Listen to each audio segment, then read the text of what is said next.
భగవంతుని పూజలో పూలను ఎందుకు ఉపయోగిస్తారు? అసలు పూలు ఎందుకు వాడాలి? పూజలో భగవంతుడు గ్రహించేది పూజా ద్రవ్యాల సుగంధం. అందుచేత సువాసన గల పూలతో అర్చిస్తాం. పువ్వు మరో పేరు సుమనస్. మన మనస్సు దాని వలనే నిర్మలంగా తేనెల తీయదనాలతో ఉండాలి. నా మంచి మనసునే సమర్పిస్తున్నాను అని చెప్పుకోవడమే పూలతో అర్చించడంలోని అంతర్యం. నివేదనలో కూడా అన్నరసం వాసన రూపంగానే గ్రహిస్తాడు. అందుచేత దేవుడికి నివేదన చేసేవి ఏవీ వాసన చూడరు. నేను ఇస్తున్నాను అనే అహం లేకుండా నివేదించుకోవడం. పువ్వులు కూడా సొంతంగా తమ ఇంట పెంచుకున్న పూల చెట్ల వాటినే ఉపయోగించుకోవడం ప్రశస్తం. మనం ఏది మంచిగా భావించి అనుభవిస్తామో అదే భగవంతునికి ముందుగా ఇచ్చి మనం గ్రహించాలి అనేది పూజలో అంతర్యం.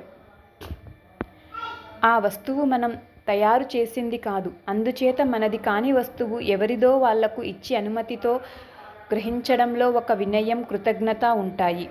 మనిషి కృతజ్ఞత నేర్చుకుంటే అహంకు దూరమై సాత్విక గుణాలకు దగ్గరవుతాడు.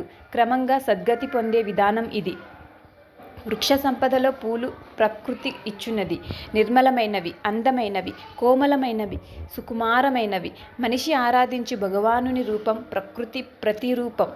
నిర్మలమైన మనస్సుతో ప్రకృతి ప్రసాదించు పూలు ఆ భగవానునికి అర్చించడం మన మనస్సును అందంగా, కోమలముగా ఉంచుకునేందుకు ఉపయోగపడాలి అను ఆలోచనకు దర్పణం.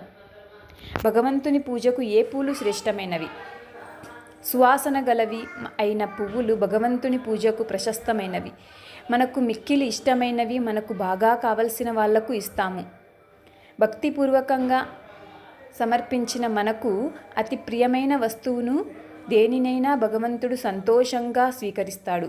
మన కామ్యాలను బట్టి భగవంతుణ్ణి వివిధ రూపాలలో, భంగిమలలో, ముద్రలలో ఉన్న వాణ్ణి ఆయా నామాలతో ఆరాధించేటప్పుడు ఆయా దేవతలకు ఆ రకమైన పుష్పాలు, ఆయా నివేదన పదార్థాలు భిన్న భిన్నంగా ఉంటూ ఉంటాయి. Thank you.